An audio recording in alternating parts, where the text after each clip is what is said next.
Well, hello there. I'm Grace Kelly Miller, and you're listening to the No Small Roles podcast. Fun fact, both episodes 1 and 2 were originally intended to be unpublished session zeros. Tester games that would never see the light of day, where we would all have the chance to explore playing our creatively concocted characters. Ooh, I just love alliteration. But most importantly, it was an opportunity to get to grips with a most fearsome and mind-boggling foe called technology. Terrifying. As it turns out, these games were rather good fun and worked pretty well. So, dear listener, you get to hear them after all. I know. However, we, the No Small Roles cast, do ask you to be so kind as to forgive any stumbles whilst we're still finding our feet. After all, we're just a group of humans pretending to inhabit a magical world where our fates depend on the roll of a dice. We hope you enjoy listening as much as we love playing. David, over to you. Hello, and welcome to Session 0, Part 2 of No Small Roles, a D&D podcast where there are no small roles, but plenty of small results. I very much feel like a news anchor reading that. That's great. I'm David Knight. I use he, him pronouns. I'm an actor, writer, and composer, and I'm DMing this ship. In this game, we've actually only got 2 of our players, so a good evening to you both. Who wants to introduce themselves first? Oh, I will. Age before beauty. My name is Grace Kelly Miller, and I am one of the more elderly members of No Small Roles cast. I am an actress and cabaret artist by trade, a clown by choice, and my pronouns are she, her. I will be playing the character of Gwendolyn, and she also uses female pronouns. Hi there, I am Chris Watts and I use he, him pronouns. I am an actor and I've performed with a lot of these lovely people in the cast tonight, and ones that hopefully our audience will be meeting very soon. And I'm also a primary school teacher, so I lead a double life. By day I am a year 5 teacher, and by night, these particular nights, I'm going to be playing Guy, or Gaius is his more formal title, and he uses him, he pronouns. Very excited. So this is where I describe what D&D is for the folks at home. It's a role-playing game where you both get to control the actions of one character each, whilst I narrate the world around them and put on silly voices for any side characters that you want to speak to. If you want to try something that might go wrong, I'm going to ask you to roll a dice, and if you can beat the number in my head, then your plan works. So this is just a session 0, which means it's just for you to explore your characters a bit, learn your character sheets a bit more, settle in, basically, before the main story starts.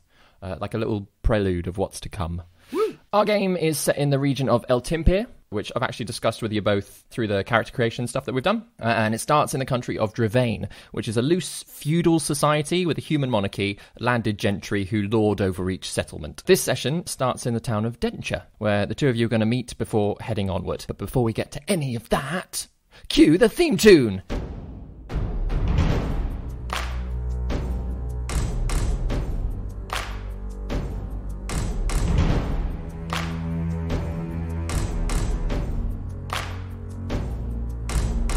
Prepare your party of players and polyhedral dice. Your tragic backstory better be worth the sacrifice. Seize your sheets and D20. Let's play D&D. Your haggard character swaggers with daggers in each hand. You've all discussed what you must, but even better laid plans. Take a turn when checks are missed. Roll initiative. Brandish your blades. Don't fail your saves. No risk too great, no choice too bold. This is your story. No guts, no glory. Confront your fate with every roll. Every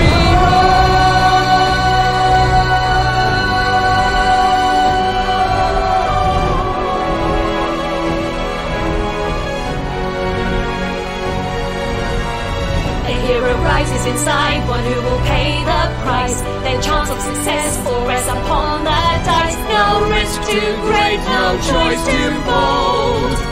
This is No Small Roles.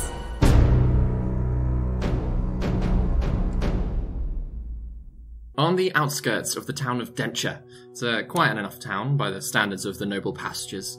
There sits a tavern of fair reputation by the name of the Rambler's Rest. Hoping for a hot meal in exchange for a performance, Gaius, you go to inquire within. You've just been travelling for a few days out on the road already, and a few steps into the tavern, you are met with a raging argument at the bar. The innkeep, a lady of sort of tubby stature, messy plait. She's come round to the front of the bar and is shouting down a poor young half-orc girl. What does she look like, Grace? She has green hair and green eyes and pale grey skin, is dressed very finely. She's in her finest travelling clothes. She's got a bonnet on. She's got a fabulous coat. She's wearing a necklace that has a rose as the pendant and then looks like little thorns. She's also wearing a kind of slightly more homely looking bracelet. She's very finely dressed. She's quality. She's top dollar, she is. She is. Uh-huh. Love it. Which is odd to think that she's having this little argument. I say little. The innkeeper, Gwendolyn, you know that she's called Tabitha. Tabitha is just shouting at you. She's like, you're not paying. This is the 10th different excuse you've given me now. So, quite frankly, I don't care if you're waiting for whoever, you can get gone. All right, get out. But really, I have to stay here. He told me I had to stay here. I don't care. And I've got paying customers wanting their rooms. I've offered you the stables. You said no. All right. So if that's too much for you, you can get out. I mean, really, can you expect somebody like me to stay in the stables? I mean, if you knew who my father was, you would not be treating me like... I don't care who your father... If your father was someone, he left you with some money. But no, you got nothing. You can't pay, so you got to get gone. I don't care who you're waiting for, love. Well, you clearly have no kindness or compassion within you. You clearly do not care about personages like myself who are waiting. I'm just stuck here on my own. I've practically been abandoned. All right. You can stop it with the waterworks. Like, you had that yesterday, and I gave you an extra day, all right? I've not been artless. You've been here for a whole week without paying. You keep saying he's coming back. He's not coming back, all right? He's not coming back. So that's something you got to deal with. Hey, sorry to interrupt you, but just wondering, you're the landlady of this place? Yeah, who are you? Oh, hello. My name is Gaius, and I am a bard of exceptional talent and glory. No, not beauty. another one, love. Not another one. Yeah, but No. We're not having any more bards in here. They've caused enough drama. What does Gaius look like? Oh, so what you've just seen, a guy elbowing himself into the conversation, Grace, is a half elf of medium height, slender stature. He's got dark, long hair, tickles around his chin, but is often pulled back into a ponytail. But right now, it's quite drenched with sweat and grime. His clothes are very tattered. Got a lute on his back, which doesn't look the best kind of lute, but also on his back is a beautifully ornate sword, broadsword, which looks very displaced on him as a person. And he's got a little bit of facial hair, and his half elven ears are just poking out from his black hair. At the moment, he's just a bit despondent and upset, and you can see probably his chest has drooped down a little bit, and he's like, well, look, I pay my ways, like, shucks, like, I know it's like a difficult time, to be a charity at the moment, but hey, the gods favor those who who give out to charity, and this poor lady here, like, she may be a schmuck for all I know, but she could pay her ways and do something to help you out in the kitchen. I am of noble She's stock. not helping, love. She's not helping. That's the thing, right? I've tried getting her to get involved. She's got a different excuse for everything. It's not happening. Now, I have very delicate fingers. I can't be scrubbing pots and things like that. Well, then you can't be okay. sleeping in our beds, all right? It's very simple. Now, But listen to this man here. They're talking about charity. Surely that... I've given you charity. I've given you an entire week free of charge, and it's Whoa, too that's much. fair enough. It's too much now. All right. Other people wanting their rooms, you got to get gone. All right. That's just how it is. Go looking for him, whoever he is. The blue Well, maybe thing. I will. Maybe I will go looking for him. I'm sure I can find him quite easily. I can do things that you probably would never do. You'd be far too scared to leave this little nicely respectable I'm sure I would. Anyway, if you could get gone, take this other bard with you. I ain't interested. Hey, get your hands. Listen, I'm moving. yeah, just get out. Like, both of you. It's just drama. I just can't be doing with more drama, okay? Oh, you love drama. You thrive on it. I can tell, Tabitha. Listen. Like, she hates bards, and for some reason she's kicking out. She hates bards, but she loves drama. I mean, the paradox above all, I say. Listen, we're going. Get out, all right, both of you. Listen, before you go, I hate you both. Okay, right, well. I am never paying my bill, Tabitha. Never. No. You will never get the money that I promised You you. don't have any money. Get out! You will regret this day, I say, madam. She's like shuffling you toward the door. She's like banging a couple of cuts to like scare you off. My father will hear about this, Tabitha. Jeez, she's fierce and lethal with a broom. Look, sorry about that. I'm down on my luck, and I maybe probably felt a bit sorry for you as well. Oh, thank you. David, is this the only place to get a drink in town? Yeah. Oh. It's damn. quite a small little town, this one. And yeah, you've already like passed through most of Denture, having asked a few other places, where's a bar to perform and drink? And this is the place, but not for you guys. I mean, I'm not gonna lie, this is the second quickest time I've ever been kicked out of a bar before, as in I literally just walked in about 2 minutes ago. But, geez, you sound a bit down on your luck, lady.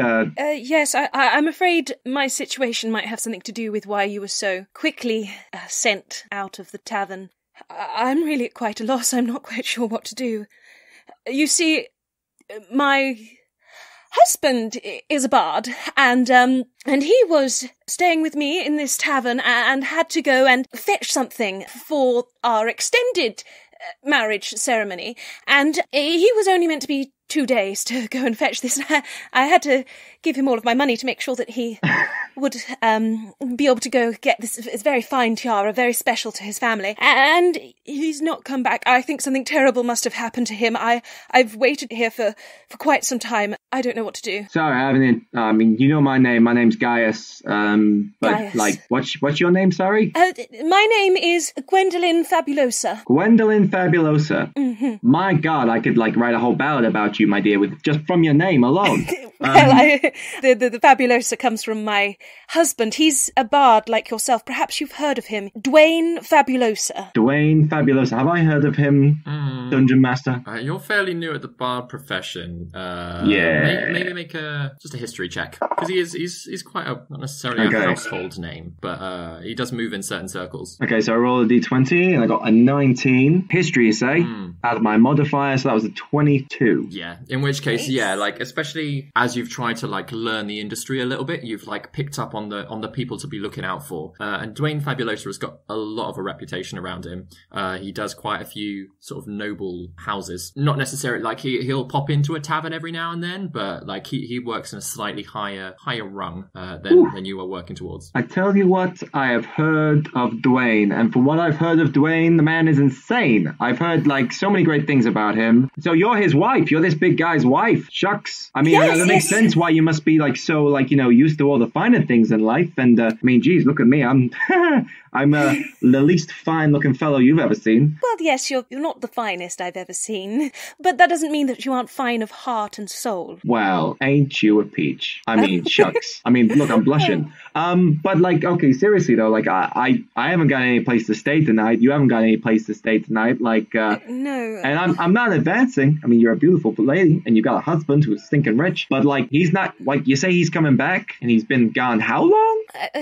He said he would be 2 days. It's been a week, and okay, I'm starting to think something terrible must have happened to him. I know that originally he's from Tillisham, and I wonder perhaps if I went there that I might be able to find some clues as to where he's gone. He didn't leave me any way of contacting him, but I'm sure that's because he didn't expect anything to go wrong. Okay, so he just up and left you. Well, he went to go and fetch his grandmother's tiara, so unfortunately he had to leave it in a pawn shop, and he had to make sure he could get the money to get it back. I mean, look, I haven't got a dog in this fight, but I am a person who loves to help and various damsels in distress and shucks, I love a good story. I write my own ballads. I write my own love stories and things. And this sounds like the making of a beautiful love story. And I swear I will. You gotta tell me a whole life story. It sounds beautiful, but first things first, I gotta get a drink. I gotta make sure that my loot isn't gonna get wet in the night. How's the weather looking? The clouds gathering overhead.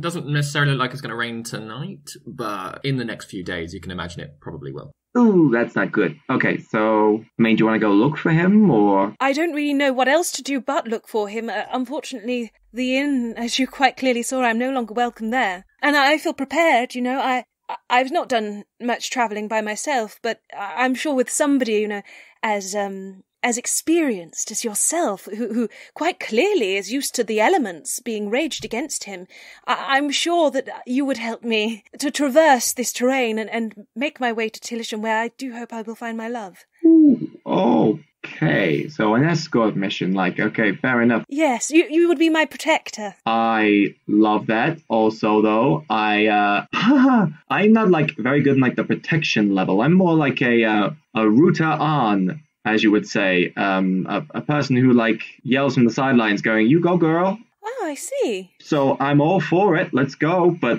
hey, if we get into a scrap, ooh, you look very capable of yourself, and no, you know what? No, let's do this. This is an adventure. Let's do this. Let's do this. As you're sort of coming to this conclusion, there is a little a guy on a horse that comes up, and Gwendolyn, you've actually seen him a few times at the Ramblers Rest. Is a regular. He already looks drunk. He's sort of a shorter human, sort of chalky skin, massive big red beard. Already looks drunk on the back of his horse. Sort of trots it over to the front, swings his leg over, ties his horse to the front, and he's like, "You all right, Gwen? How's it going?" Oh, not my finest day, I'm afraid. Oh no, should kick you out then? Yes, finally. Oh, don't worry, love, don't worry. I wonder, I know this may seem quite out of order, and I know we haven't known each other for very long, but yeah. I wonder, could you find it within your heart to help me and my new companion here, who's going to help me find my dear beloved? Heyo. Oh, hello. Would you perhaps chance lend me your horse? I will of course make sure that I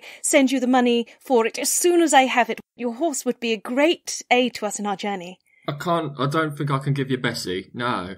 She's just quite old. And it's all I got. Bessie and my drink, you know. Of course. Sorry, Gwen. You know I would. You know I would. Me. You know, you're a sweetheart, but Thank you. Do you want a drink before you go? I don't know if she'll let us in, but if you'd like to bring some out to us, that would be greatly appreciated. Yeah, I'll get you a drink if you want. I'll get you a drink. Can't give you the horse, but I'll get you a drink. How's that? That's fair, isn't it? That's something. All right.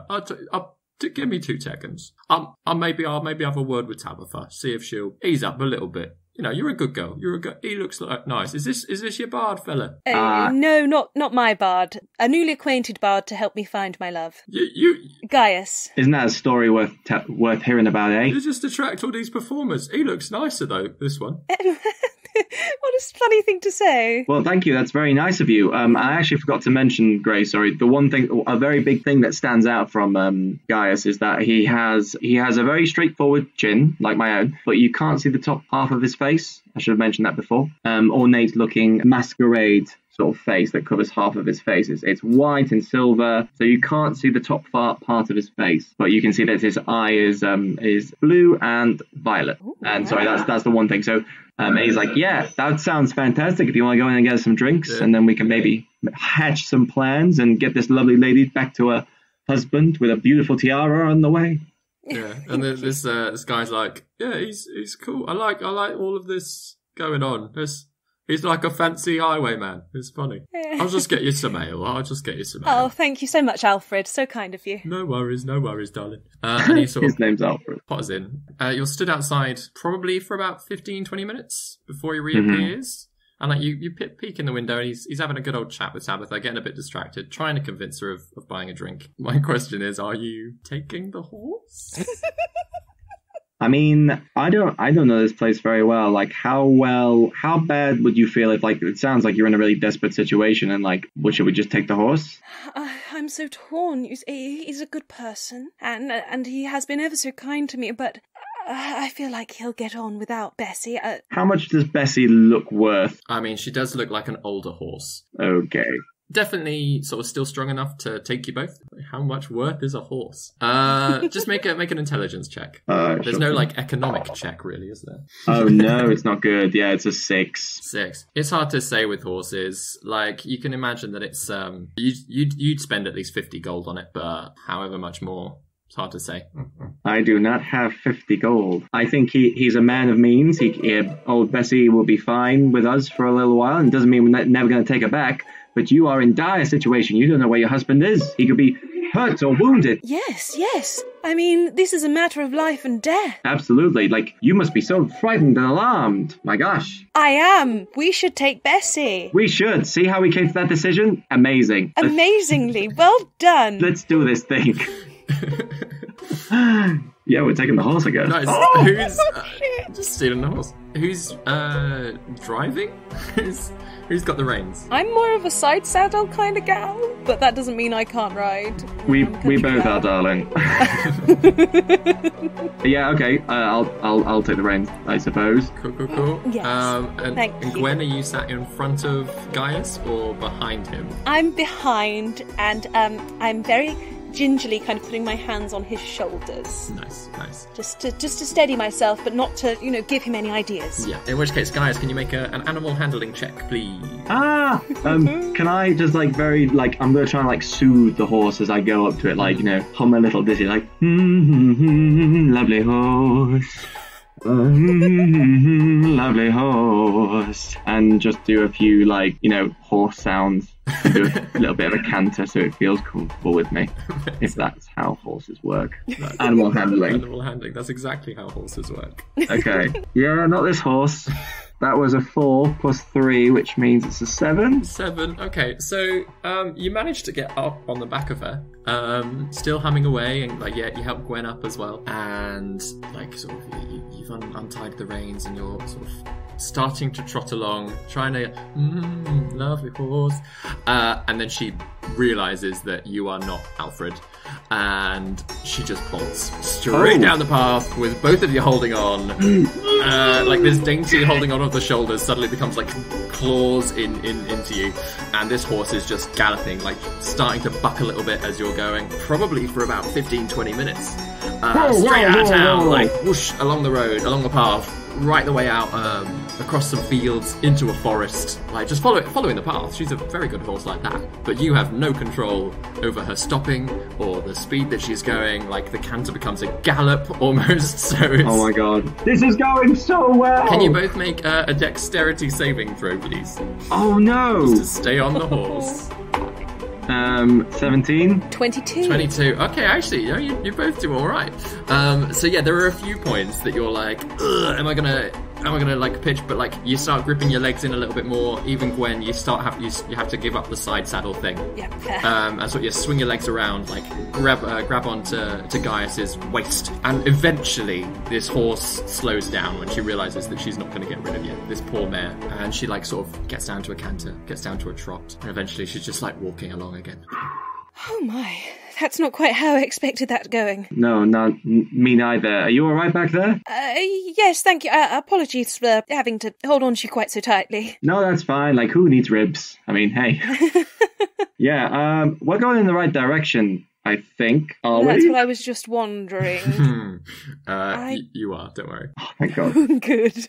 Almost as if that moment you pass a sign with an arrow that says Tillisham. Oh, we are going in the right direction. There's a sign there that says Tillisham. Oh, convenient. Convenient. From the mileage on it, you can work out that it's probably about a 5-day journey, even on horse. Oh.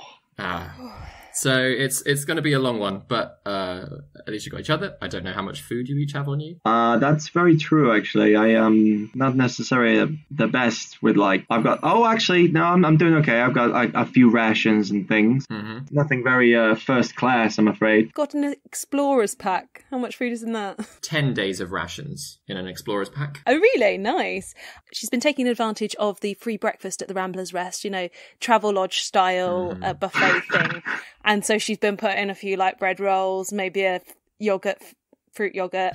So she's got a few extra bits and bobs, so they should be okay. She knew she was going to get chucked out eventually. Has she got all those little cartons of milk that I always steal? They've got a lid on. Yeah. So she's got 10 of those that she can have a bowl of cereal. One bowl.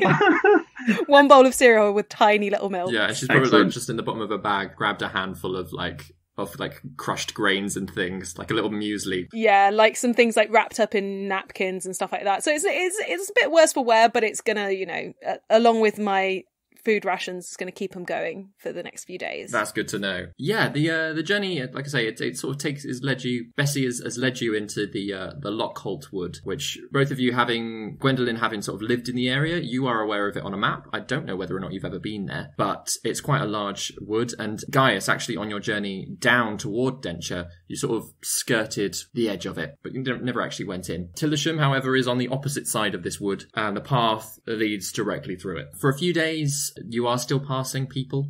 There are some like sort of smaller settlements dotted along, like a couple of little houses, like wood cutters and stuff like that. Wood cutters? Look, a woodcutter. A woodcutter, hunter lodges and those kinds of things along the way. But most of the time, by the time you get to the end of each day, you do find that you're just by yourselves. So you have to make camp. That's the next question. Do either of you have a tent? Do you have bedrolls? Do you have... Oh, I've got a bedroll, I guess. I think in an explorer's pack as well comes with a bedroll. Nice. I take off my cloak, which is a bit slightly faded blue colour with like long draping dirty sleeves. I use that as a blanket. Nestle myself up. Do these parts, are they quite dangerous? Do we need to have like stay up? You've not... Yeah, that's a question for you. You've not necessarily seen any dangerous animals, and there haven't been, beyond like passing tradesmen, you've not seen any sign of bandits or like thuggery out in the woods, like sort of people that have been attacked. Nothing like that. Everyone seems to be fairly okay. The path itself is actually fairly well trodden. It's gotten quite like wide enough that you can fit sort of 2 horses on either side of the road, as it were. How does Gwendolyn rest up and relax then? Well, I definitely used to enjoy making dens as a child, so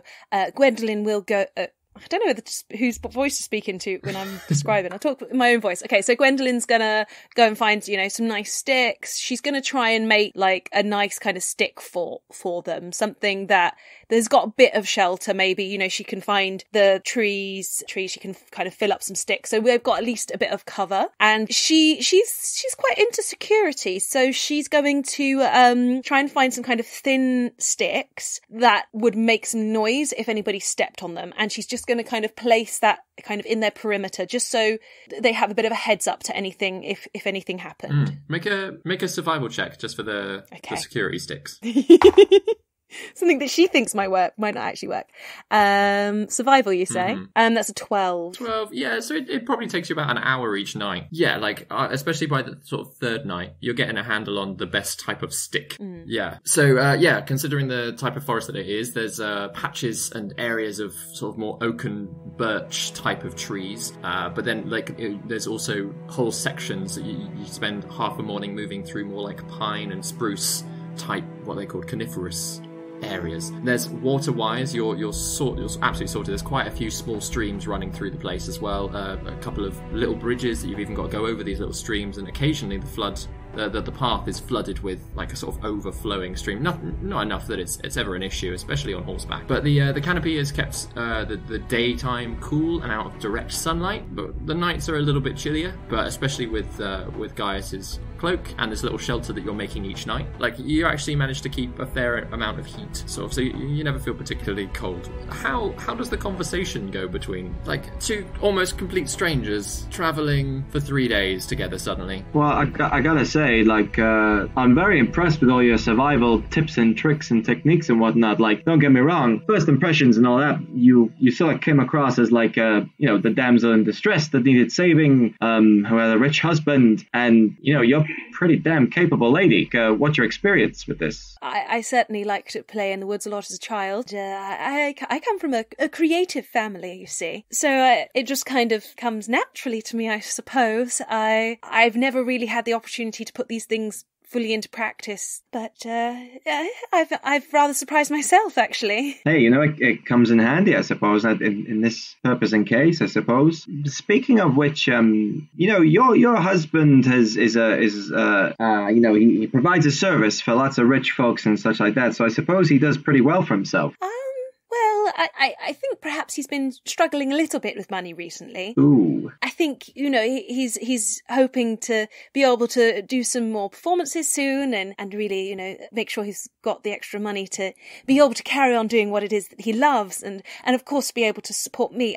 We're very new as a couple. But yes, why don't you tell me some stories? I do so love bards and stories and what have you. Well, I mean, it's a funny thing. I have stories for days, but you mentioned out of interest, because this is new information, that the fact he's not doing too well in terms of like patronage in the moment. Like, you haven't been with each other for long. How long have you actually been together? Well, we met for the first time about Oh, it must be 4 weeks now. What's each of your passive perception? Is not what anyone wants to hear right now. Is 13. 12. Okay, cool. Carry on. Okay. Yeah. Okay. But like, yeah, that's not very long. That's like, it's like, how did you guys meet? We met in my town. He came to headline the flower festival. Well, he spotted me in the crowd and he was quite taken with me. And I must say I was quite taken with him as well. He's rather handsome, half-elven like yourself, and has almost glittering blue hair that just, when it's caught in the wind, it is absolutely beguiling. Blue hair? He is really ever so handsome. Wow. I mean, shucks, the guy sounds like a winner chicken dinner. Gaius, can you make Yes? a strength saving throw, please? Oh, come on! I'm having a nice chat and trying to work out what her freaking deal is. She seems a bit nuts now.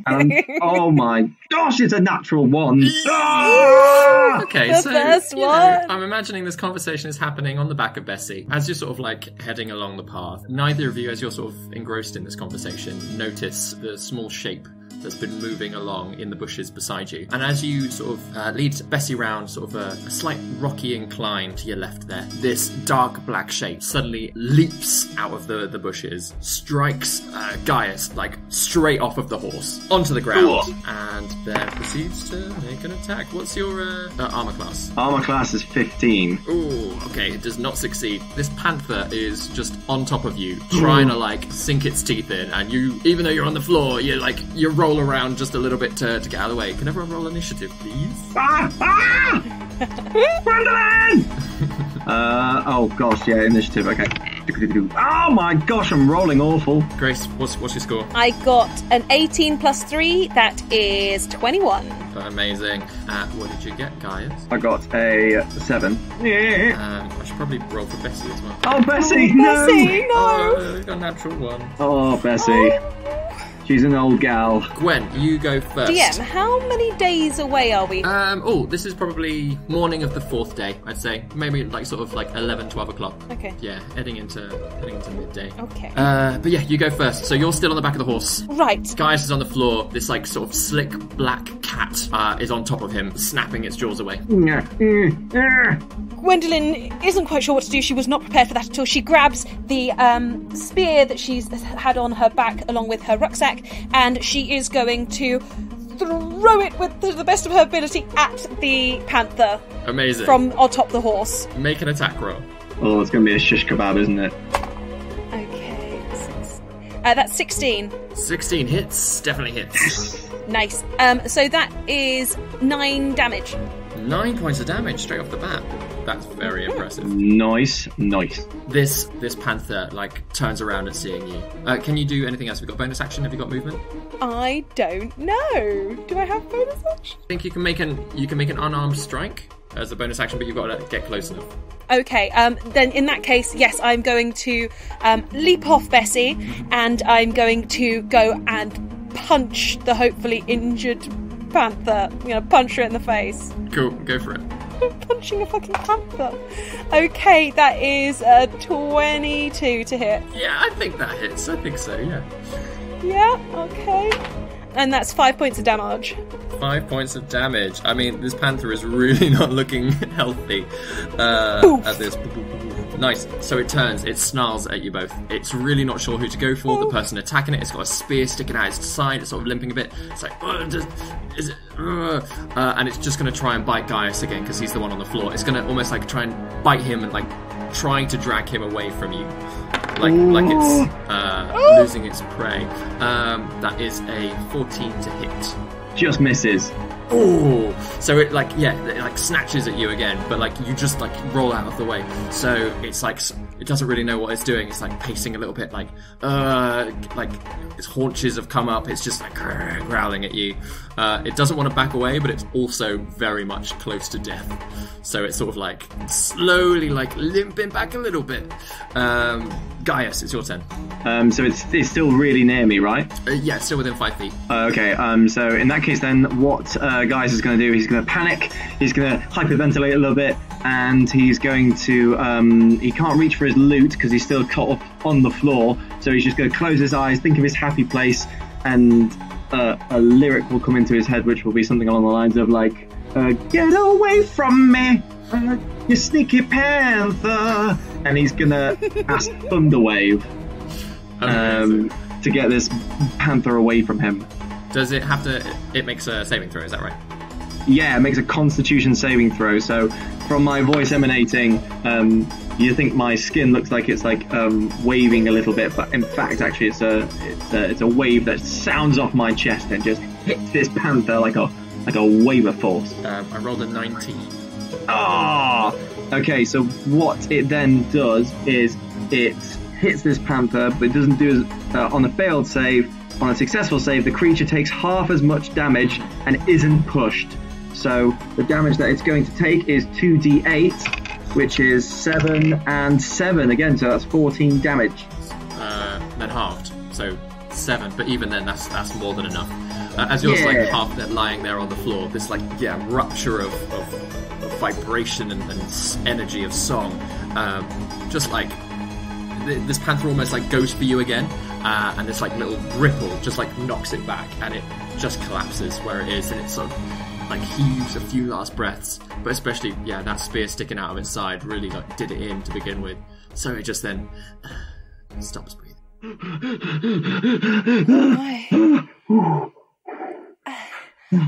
Are you all right, Gaius? I'm all right. I'm okay. Are you all right? Yes, I'm fine. I better get my spear back. Bessie is very much not all right. Oh my god. She's panicking. She's almost like she's doing that like panicked horse thing, trotting on the spot, like getting ready to run. I thought I killed the horse. Okay, I will like get up and run over to Bessie and be like, it's okay, horsey horse. Make another animal handling check. Like, hey, chill out. It's all good. Okay, that's going to be 15. 15 is okay. Yeah, you grab her by the reins, so like just enough that you pull her down, and you've spent a few days with this horse. You're slowly getting to know her a bit. Yeah, Gwendolyn, you go over to the dead panther, and this spear is like especially where you got it from almost behind. It's almost parallel with his body, the way it's sort of gone into the rib cage there. Oh, I have to really yank that out. Yeah, and I kind of like try and tap it on the nearby like moss and grass, and just try and like wipe off some of the blood and guts as best I can. Yeah. I've not seen a huge amount of blood before, actually, so this is a new experience. Hey, you okay over there? You look a bit pale. Yeah, just, wiping off the blood, as I do with my spear. Yep, that's what you do, I guess. Oh, God, that thing is big. Yes. Wow. Oh. Well done. That was pretty damn impressive what you did there, reacting so quickly all of a sudden. I mean, I was on the floor flailing around and panicking. All I saw was teeth and tongue and teeth, and I mean, it felt like a Friday night to me, but like still, regardless, it was awful. It must have been quite terrifying. I'm so sorry you had to go through that. I'm sorry I didn't even realise that we were... Yeah, but you were so quick, like lightning fast. I do have quite good reactions, in a moment of peril. I actually saved my sister from drowning once, and ever since then I realised that I'm really rather quite good in a high pressure situation. Well, that is great. Whew, great to know. Good job. I gotta say, wow. Okay, are there any more of these things around here, or? Make a perception check. Just have a very quick scan of the trees. Perception. D&D, you should always remember what your perception is, just regardless, because it always comes in handy. 16. 16. Yeah, no, you feel pretty safe. You have a quick listen. Like there are other birds singing and things like that. So you imagine that there's not a lot of danger in the area. You can't see anything in the tree line yourself. Okay, I think we're good. We're safe for now. Yes. Gosh. I mean... Yes, we should carry on. We should... Absolutely. Let's... Onward. Yeah, onward. Absolutely. Like... Onward. I decide to take the reins this time. Yep, that's absolutely fine. I'm shaking a little bit, and I'm just going to hold you around the waist. Yeah, let him... yeah. So, the rest of the day, obviously, you're both very much on edge. And you do try and get the horse to move just that little bit faster, especially as, you're like, okay, we're only about a day away now. But it does get to another nighttime camp. You set up in much the same way, but obviously having been shaken from the attack, are you both going to be resting? Is somebody going to be taking watch? How are you both feeling? Perhaps we're not as safe as we thought. I would be very willing to take turns and sleep in shifts if that would suit you. Yeah, that's a good idea. That's a good idea, Gwendolyn.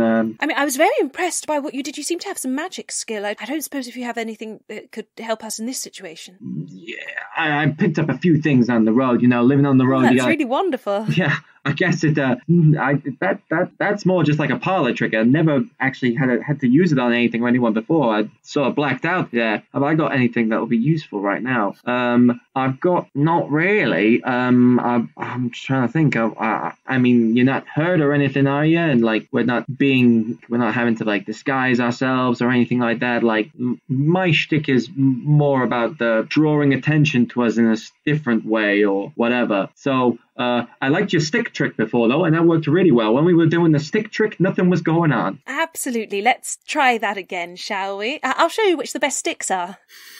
Absolutely. That's the kind of education I want. Wonderful. Amazing. So, yeah, you spend a fair time of the evening setting up, and again, both of you are just that little bit more careful about sort of looking into the trees, having had the scare. So it's long enough of a rest that I think bards get back their spells on a long rest or a short rest, or yeah, they do. Yeah, you've spent long enough sort of resting at camp to have regained your spell slots, to have healed up all the rest of it. Not that I think either of you took any damage in that. That panther was not on his best behaviour. But when it comes to keeping watch, is anybody staying up? Yes, I will stay up for a few hours, and then, if you don't mind, guys, if I wake you up to take turns, would you be happy with that? Yeah, that sounds like a good idea, Gwendolyn. Okay, could you teach me out of interest, like, you were making a fort early on, like, a couple of nights ago, like, how do you make a shelter and things? Like, I've never thought to do that before. I've slept a few nights in the woods, but I've never been, like, the most, like, craftsman-like. Oh, well, it's just common sense, really. Well, okay, backhanded compliment, but cool. Well, it means any person of any brain capacity can do it. Okie dokie, let's see how this goes. Now we'll attempt to make like a normal, as good as I can version of what you did. Yeah, although it might not be as good. Like a few, like I'll try and like prop two sticks on top of each other, and then it looks like it's going to try and be a bit of a teepee, and it keeps falling over eventually. And it's one of those ones, I guess, my head can be covered, but everything else is out of it. And I'm like, yeah, this is pretty good. Make a survival check to see how long yours lasts for the night. That's a 2. Oh. So, it gets to the point that you're just about to doze off, and the entire thing collapses on top of you. Ah, schmuck.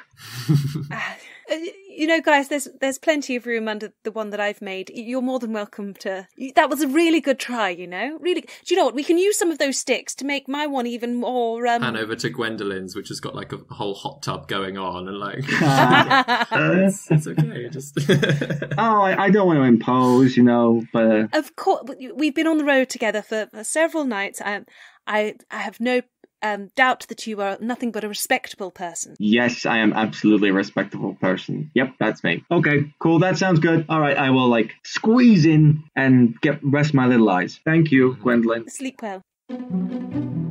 Grace here with some non-adventure related information for you. If you didn't already know, we're on social media. Oh yes, there you will find things like photos of our faces, cast trivia, and more excitingly perhaps, you will find maps. Maps to help you visualise our homebrew setting, with extra context posted alongside for those of you who want to read more and dive a little deeper into the world that our characters inhabit. So if you want to engage with us on Twitter and Instagram, we are @NoSmallRolls.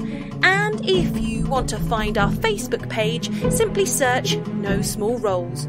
Rolls spelt ROLLS, as in bread rolls, loo rolls, back rolls. You get it.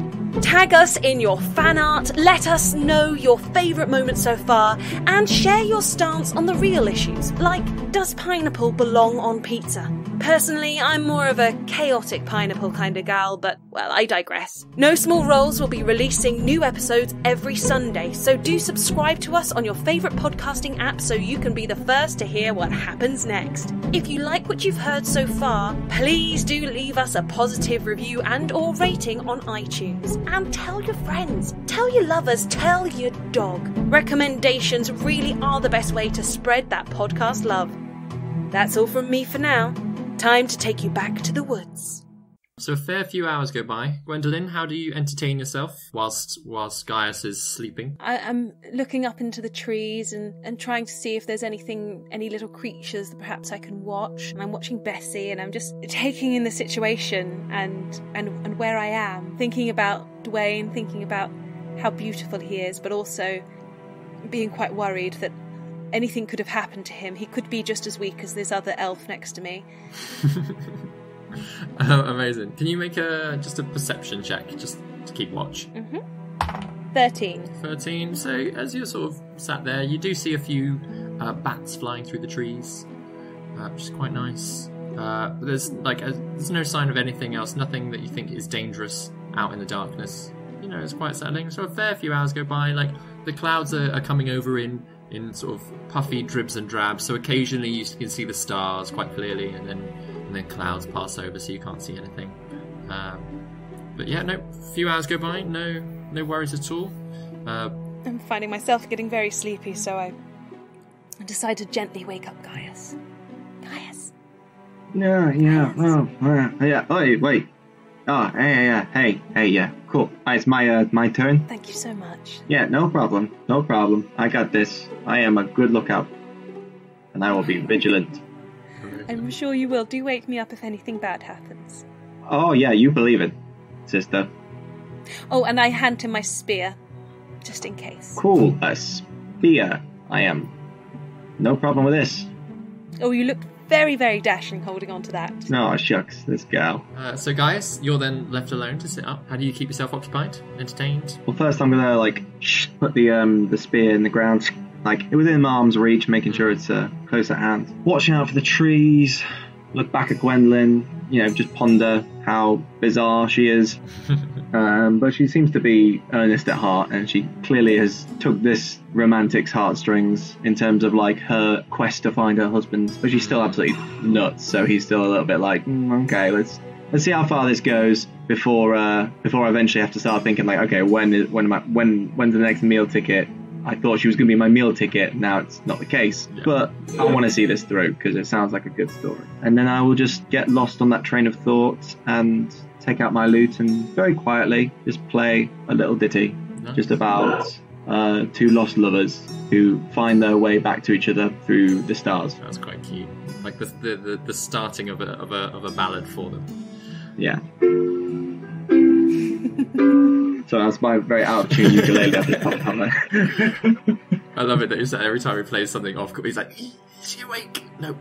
Can you make a perception check as well then as you're sort of idling there? Natural 20. Oh, very nice. So as you're at one of those points that you play a slightly wrong, you're like, that's not the right chord for the mood that I want. You sort of look over at Gwendolyn, and then in the tree line just behind her, you see two pinprick eyes in the darkness, just glinting with a little bit of the moonlight. Oh. And you are very definitely sure that those are eyes. Now, they seem too close to each other to be cat's eyes. You don't think it's another panther, but there is something over there watching you. Like a snake sort of thing? With a natural 20, especially you can tell that it looks almost humanoid. Maybe like a hunched person that is quite far. And they're definitely looking at us. Definitely looking at you, but they are quite far back into the woods, into the shadows. I'm just gonna very carefully etch my way back, acting like there's nothing wrong. I'm just carrying on with my music, with my little ditty. I'm just gonna tap Gwendolyn's foot with my elbow, and I'll change my lyrics to being something like, and I see your eyes out there in the dark, watching me and my partner sleep. And it's a little bit weird. I'll get my spear and give it to my friend. Oh, so you're right. Those are strange lyrics. And then you wake up and you agree that this is not a time to sleep around and get your spear, because it looks like something's looking at us over there. Right. Yes, what a lovely song. Thank you. Okay, do we let ourselves know that we can see that person now? Just down there in the tree line. Yeah. There's two eyes looking at us. Oh yes. Right. Yes. I'll hold on to my spear. What do we do? They could be friendly. It could be Dwayne. Has Dwayne got tiny eyes? no, but they could be far away. Okay, call out his name and see what happens. Dwayne? Dwayne, my love, is that you? There is a voice that calls back. It's very much not Dwayne's voice. Oh, God. Oh. Are you the witches? Hail and well met. No, we're not witches. I'm looking for a witch. Are you the witch? So you're talking to Gwendolyn. Are you a witch? I'm not a witch, I'm afraid, no. No witches here. As you're sort of watching, these two eyes slowly start getting bigger as this thing starts lumbering. Not lumbering, but like sort of rocking its way slowly forward. You start to see it sort of like form outlined in the darkness there. It's definitely a human-ish, humanoid. It's quite hard to tell, but in the dark, sort of its skin looks a little bit limper, it's hunched over, sort of like almost like ape-like, using its knuckles in the ground to like move in. Are you quite well? You're not the witch. No, I'm afraid you might have to go somewhere else to find the witch. There's a witch in the woods. There's a witch in the woods. I've met her. I've not met her yet. No, have I met her? I've met her. You met her? I've met you. Yes. Not yet. You've not? No. Have I met you yet? What's your name? Let me find out. Who? Yes, who are you? Yes. Yeah. Who? Sorry, is your name Who, or are you asking the question? No. Your name is No? Crowl. Crowl? Crowl. Crowl? Mr. Crowl, are you quite well? It seems like you perhaps have suffered some memory loss. I don't know if I've met you yet. Have you met, who are you? My name's Gwendolyn. Gwendolyn. I'm Gaius. I'm the masked bard. And you help me. You help me, do you? No. We can certainly try. No, you're enemies. You stop me? We've literally just met you, buddy, and you're coming off a bit weird. Yes. A bit strange. Who? No. Is she in the woods? The witch? Well, you told us she's in the woods, and we are currently in the woods, but we are not witches. But you're with the witch. You're with the witch. No. We are not with the witches. We are just minding our own business. Just me, my friend Gwendolyn, our friend Bess over there, and I point to the horse. There's no horse. No, there shouldn't be a horse. Sometimes there's a horse. Yep, that's what happens with woods with paths through it, Gwendolyn, right? Absolutely. Would you like to sit down? So I saw the panther. The panther? I saw what you did to the panther. You're not the witch, are you? No. No. So it's not now. Later? What's later? Yeah, what's later? Are you giving me food? I can. Oh, I love food, yes. Okay. And so this poor, like, it's almost like Gollum-esque person, like with tattered robes. So as he sort of moves a little bit more into the light, like his skin is really grey. His teeth are fairly rotted, and like you can see like his fingernails have grown out into like claws almost. And his eyes, it's like they used to be human or like humanoid. They've slightly like hooded themselves just a little bit and like sort of gotten stuck in that look. And so he's got this like squinty like and it keeps glancing over at all of you, at both of you, and at the horse. Why not the horse? He gets very confused with the horse. But as he like moves into the firelight, any food that you offer him, he like snatches it straight away and just starts nibbling on. Yeah, I don't give him the good stuff. I just give him whatever we don't want, but he doesn't know. No. Some of the like leftovers. Yeah. He's like, the panther came, and then after the panther, you shouldn't be here yet. Okay, are you saying that you can like see what will be and I found the panther. I saw what you did to it though. Yeah, okay. Are you saying that you can see like what's going to happen in the future or not then? I fixed it. You fixed what? I fixed the panther for you. Oh, that's creepy.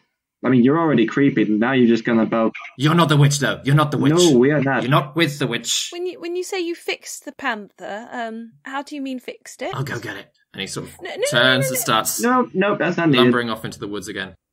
Do we need to leave? I feel like we need to leave.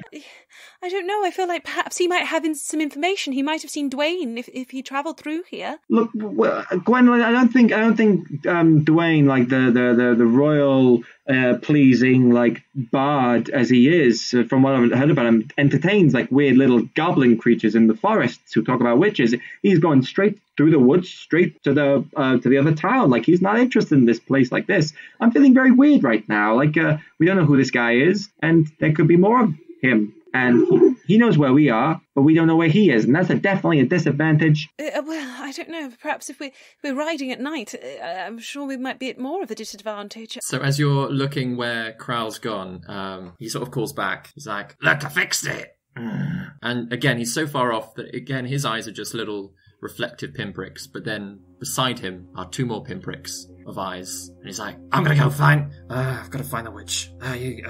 Not here yet. Yeah, she's not here. And his little eyes sort of turn away and vanish. But the other 2 stay looking at you and slowly get closer. And closer. You want to roll initiative again, please? Yeah. I'm scared. I'm really scared. I'm 19. Oh, very nice, Gwen. God, you're so good. That's going to be 12 from me. 12, and then the panther goes there.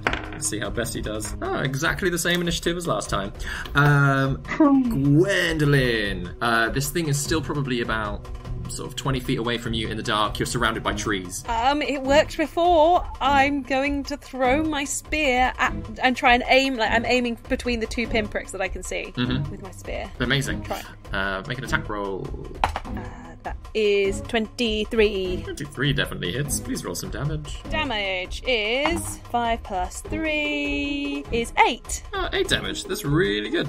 So again, you see this spear like launch into the darkness. You've got dark vision as well, don't you? Yeah, dark vision 60 foot. Nice. Yeah, so you see it quite clearly as this spear like launches in and like just jabs into like the front haunch of this poor cat. It doesn't seem to have stopped though. And actually with your dark vision, as it gets closer and closer, you can see that it looks a little bit battered, even more battered than it was before when you killed it. Its jaw is sort of hanging a little bit loose. It's like sort of parts of its skin have been like sort of torn at sections, and your spear embeds itself much deeper than it did beforehand, almost as if there's a lot less resistance in this body. Ew. Are you going to use a bonus action to do anything? Yes, I'm going to run up to it and punch it in the face. Feel free to. Yeah, it's fairly close, so you can do that. Run over and roll your attack. Yeah. 18. 18 hits. Fantastic, and that's D4 plus 3, 5 points of damage. 5 points of damage. Nice. So yeah, you run over, you punch it straight in the side of the face, and it's like the bottom half of its jaw just like hangs even looser, but it just like takes the punch and then slowly turns back to you to like glare at you. It's gonna make an attack against you. 16. Does that hit you? Yeah, I'm armor class of 15. It just gets you. So it even with this loose jaw, it lumbers over to you and just like sinks its fangs into your leg, and you take 5 points of piercing damage. Oh! Uh-oh. And that is all it's going to do, and then it's just going to like latch on and just like shake your leg a little bit to get some blood out of you. Gaius, it's your turn. Okay, Gaius is going to whip his loot around in a very theatrical fashion onto his front. Thinking of his happy place again, he rips off a lovely song just to, insult the panther, just being like, oh panther, you got no banter, something rhymes with panther. He's a very enthusiastic bard, but he's not particularly the most skilled yet. So that is going to mean it needs to make some sort of save, I presume. It's gonna take a wisdom saving throw or take 1d4 damage. Wisdom is 10 altogether. And my spell save is 13, so you take 1 psychic damage, a brutal 1 psychic damage, and then you have disadvantage for your next attack. Disadvantage, amazing. And then what I'm going to do is now I'm going to change my chord and sing about Gwendolyn and say that to not believe in Gwendolyn is a sin and she's amazing and anything else that rhymes with Gwendolyn. And you've got bardic inspiration for 1d6. Lovely. Nice. Are you gonna move closer at all, Gaius? Are you gonna stay put? No, I'm gonna stay away. Stay away. I'm actually gonna get in between us and Bess because I quite like Bess. Yeah, and she is fine. Like she's not panicked just yet. Like with you moving over closer, I've just rolled to see if she'll start bucking or anything like that. And she's tied up where you've left her. She is awake at least, but she's not running away just yet. Gwendolyn, it's your turn. Has it grappled me, or did it just take a bite of my? Just took a big old chunk out of your thigh. Okay. I am going to try and do an undercut under its jaw and just I'm trying to smash up its face basically. I'm hoping that might put it to sleep. Mm-hmm. So an unarmed strike. Kapow! That's a natural 1. No! Oh, we're gonna die. Ooh.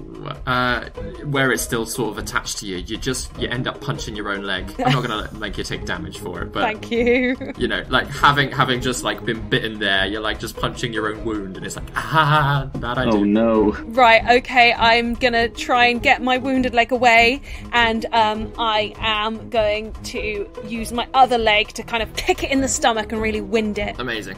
Okay, that is gonna hit. That's a 21. Yeah, that hits. And that is, that's 6 damage. 6 damage. Amazing. So you actually, as you swing your leg round, you feel like bones break as your foot collides with its rib cage and its stomach. And this thing like collapses over, like some of its guts almost, like you can feel it getting quite loose even just on your foot. And it stops moving. And sort of you take a breath.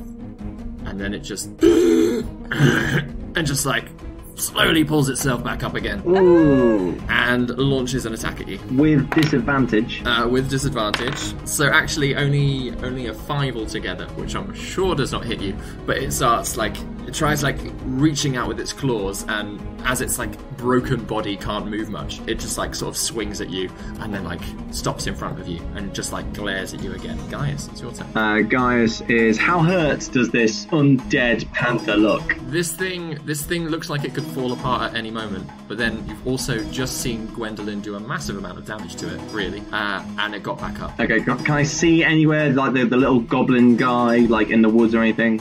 Make a quick perception check. No, I do not see him. I do not see him at all. But I will then turn back and just be like, oh no, she needs me. And I will strike up the chords again.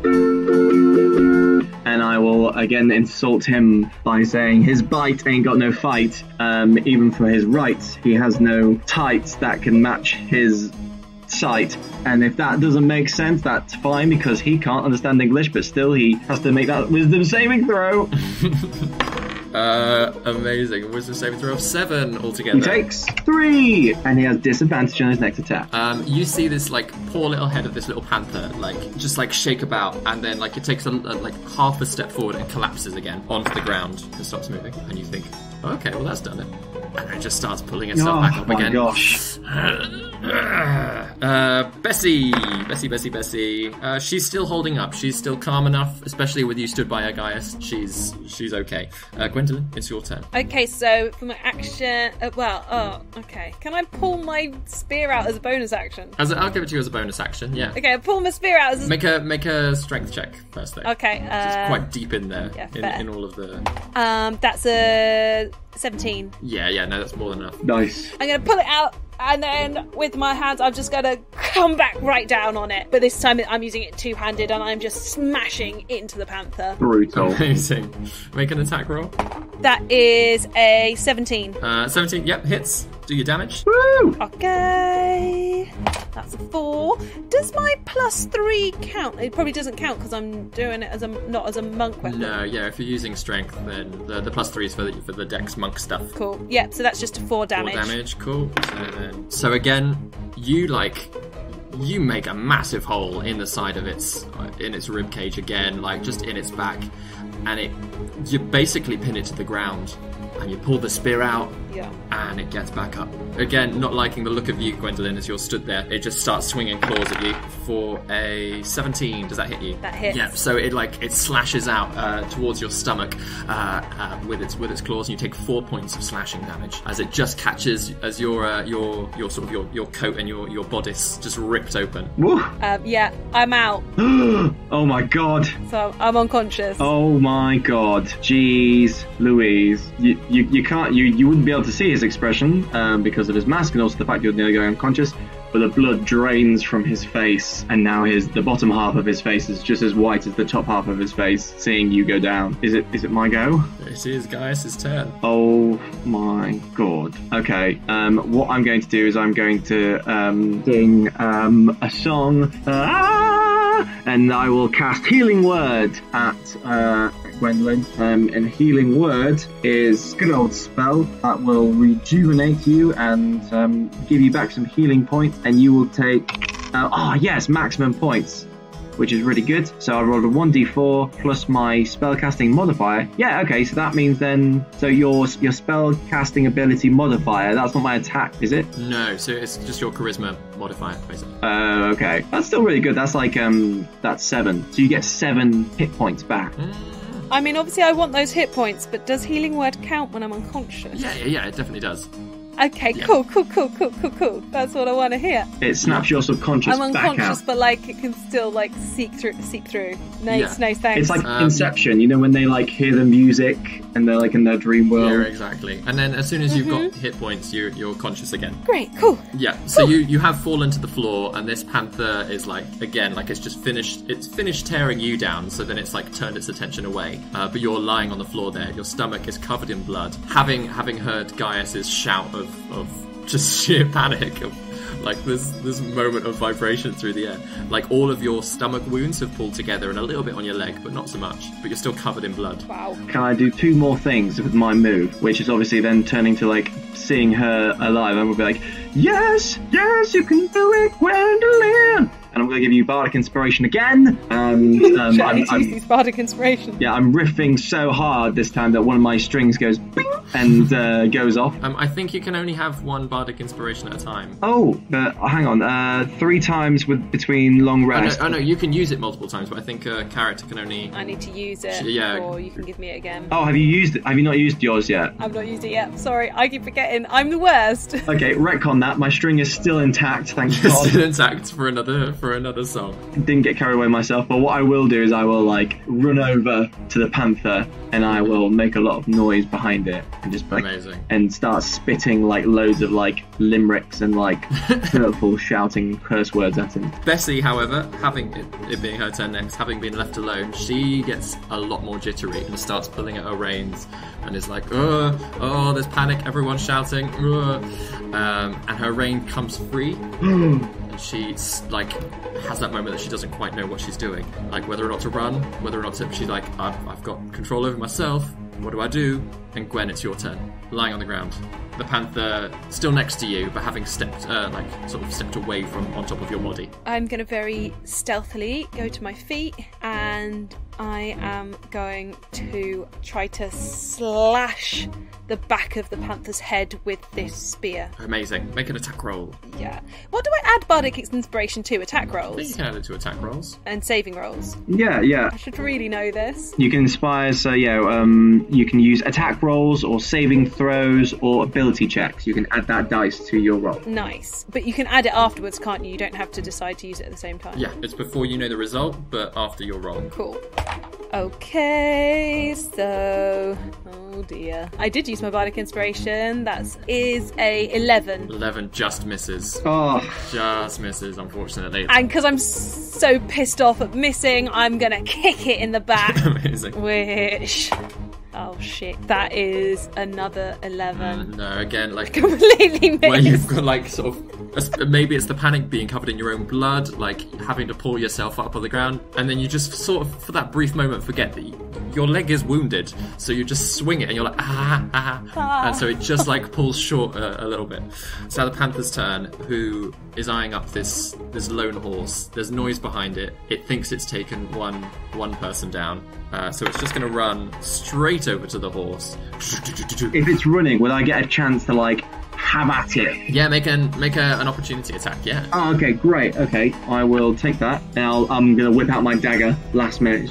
Go for its legs. Oh, okay, that's going to be good. That's a natural 15. Add a 6. So so that's going to be 21 to hit. Definitely hits. Roll your damage. It's going to be 6 points of damage, piercing damage. 6 points of piercing damage. So again, you slash it and like half of its tail falls off. And like you've got it across the back of the leg, so it like stumbles for a moment. Again, it almost looks as if it shouldn't have gotten up after that wound.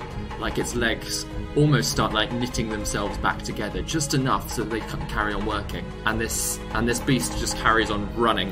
Pounces at best stood there. It's alright, she's not knocked prone, she's still fine, but then it is going to make a bite attack against her. So it does hit, unfortunately, and she takes 5 points of damage as it leaps and sinks its fang into her side. Bessie, no. She's very panicked, obviously, but Gaius, it is your turn. My turn. Yeah. Oh, it's my turn. Okay. Obviously, that was an opportunity attack. Your reaction. Yeah. Okay. So I will. I'm just gonna charge up and go like, "Oh, Bessie, no!" And I will run forwards and I will take out the dagger again and I will slash at it, ignoring the long sword that's like in my baggage and stuff like that. That's gonna be a 18 to hit. That definitely hits. Oh gosh, and that's like 5 damage. 5 damage. Yeah, whereabouts are you hitting it on its body? I am gonna try and go for its like eyes, just like pierce right through its head. So yeah, its like face is currently like clamped onto Bessie's side. So you just like grab at it, start shoving this dagger into the side of its head. And for any other creature, this would seemingly kill it. What damage did you roll? Sorry. 5. 5. Actually, no. Yeah, you're all right. Yeah, like you grab its head and you just start like punching this dagger into the side of its face, like into its eyes, and like you can feel that its whole body suddenly go limp. But you just carry on, wailing away into its head, almost to the point that like it starts to come loose from the rest of its body. And Bessie, like its jaw is like unhooked from Bessie's side, who bolts into the woods as she would do. But the thing collapses and you're like basically holding up this whole dead carcass, this beast that's completely falling apart in your hands and rotting almost straight away. And you have a brief moment when you think it twitches and you just like carry on stabbing it again. And it stops moving again and you just let it slump to the floor and nothing happens. Oh yeah, I understand what you mean about the blood thing now. And I'll just start like rubbing it all off like on me and on the grass nearby, and it's not coming up. It's not coming up. Gwendolyn, what do we do? Try and get Bessie back, I suppose. Oh gosh, yeah, Bessie. Where'd she go? Make a perception check. I call for Bessie. Or if you're calling for her, make an animal handling check. Okay, animal handling. That is a 17. Perception 15. So having you can't, again, it's sort of middle of the night, sort of early hours of the morning. You can't see where she's gone. You can hear horse like hooves distant in the woods. You can hear sort of broken branches and things as she's like thundering through, and she's not responding to your calls. As you're calling out for her, you just carry on hearing the like her galloping getting further and further away. And she's injured now. I feel bad. We can't just leave her. She's our Bessie. I mean, we're not gonna stay here. No, I'm not sure if we're gonna catch up to her though. Nah, she sounded quite far away then, David. Yeah. Yeah, from a judge for that perception check. Yeah, she's, again, riding horses, they can move quite fast, unfortunately. 60 feet in 6 seconds. So she's bolted and like dashing away. You're probably already like 500 feet, if not more. Like you might be able to try and track her, but she is panicked and running for her life. I don't suppose you could sing really loudly and fix her up a little bit like you did me. I could give it a go. Just be prepared, like some other things might come by. I'm not sure. Oh gosh, I don't know. I mean, as if she could make her way back to Denture, that'd be wonderful, but I just don't think she will. It's 4 days ride from here. Can I just do a little, just the tune that I was playing when everyone was asleep? Maybe. Yeah. Bess might know that.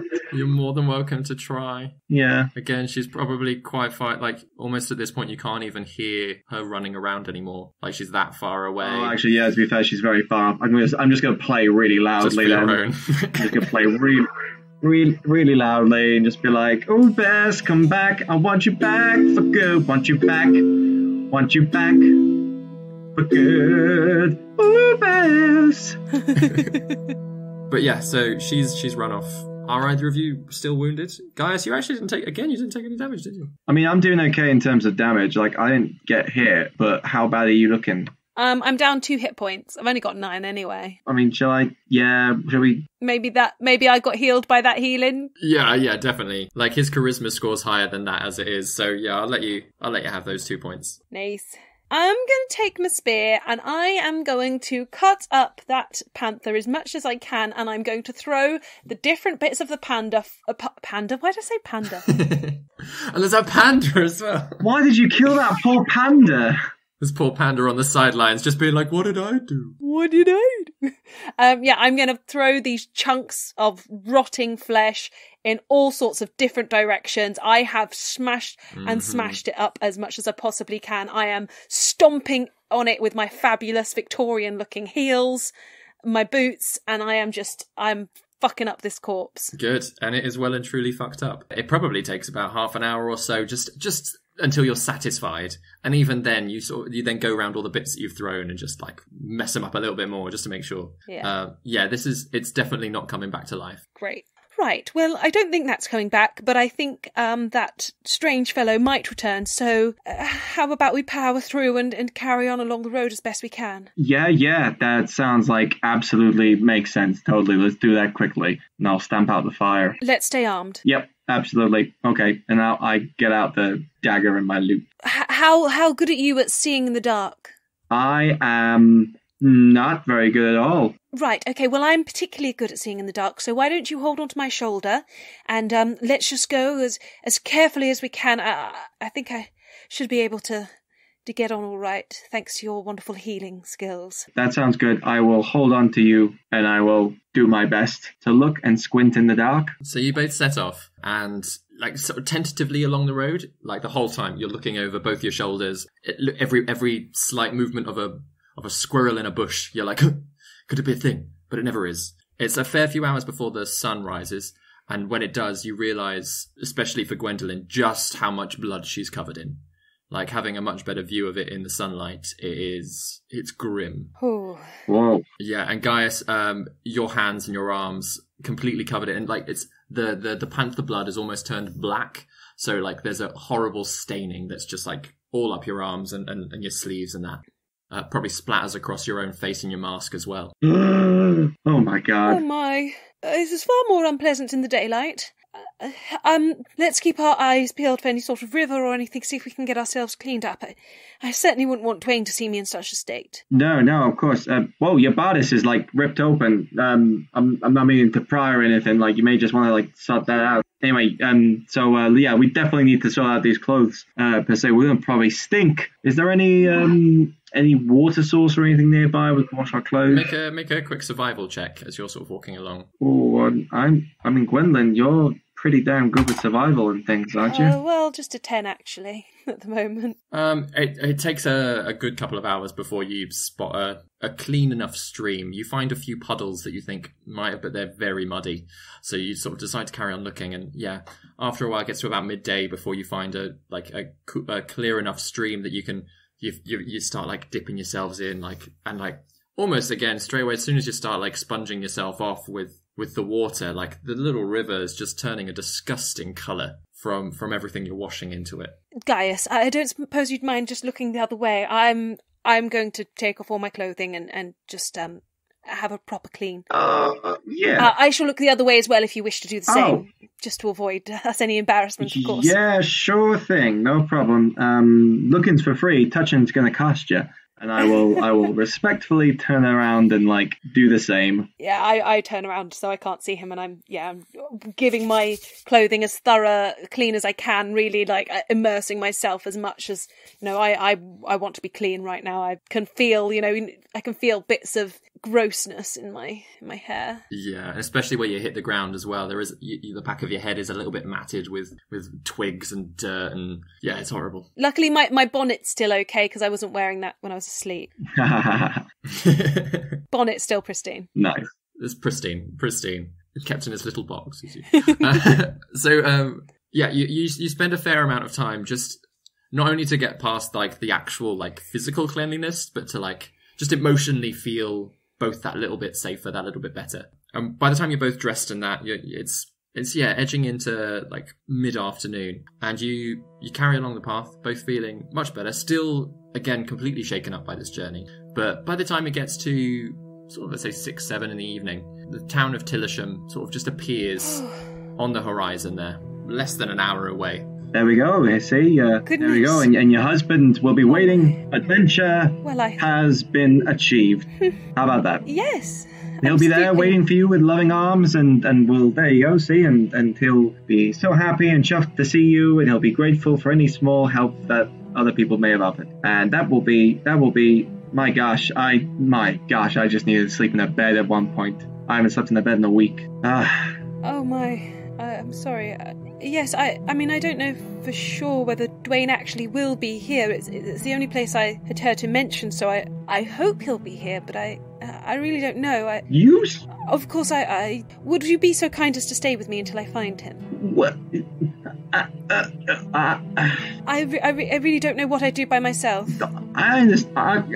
Look, Gwendolyn, you said you were really sure he was in this town, and... Well, I mean, it's the only place that I thought that he could be. He said he was from there originally, and I knew he was going to go get this tiara, but of course, it should have been closer, because he said it was only a 2 days journey, but... So, I really don't know. I didn't know where to go or what to do or how I was going... I don't know. I'm so sorry. I didn't mean to... I'm just very confused and it's all very overwhelming. DM, how much do I trust what she's saying? You can make an insight check if you like. Because, I just don't know. She's so...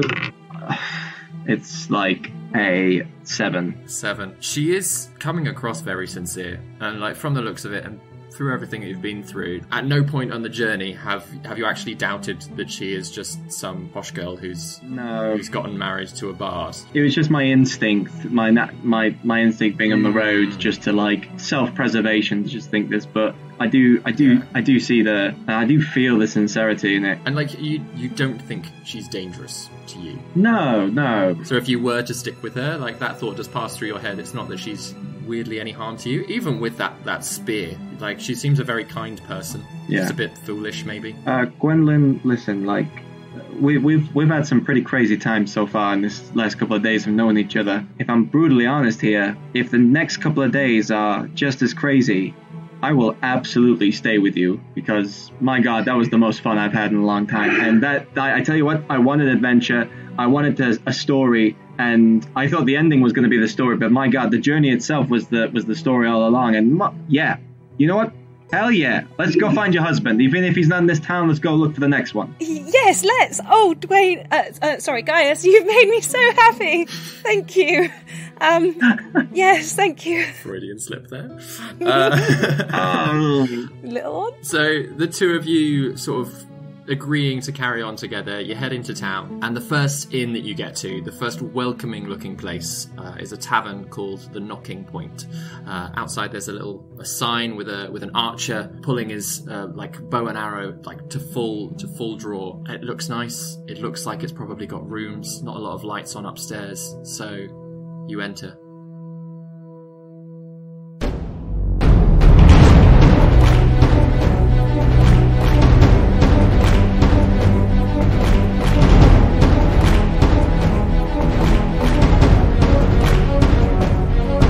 Been listening to Chris Watts as Gaius, Grace Kelly Miller as Gwendolyn, and David Knight as your Dungeon Master. Please subscribe to us wherever you get your podcasts, and don't forget to follow and like us on all the social medias. Thank you for listening to No Small Roles.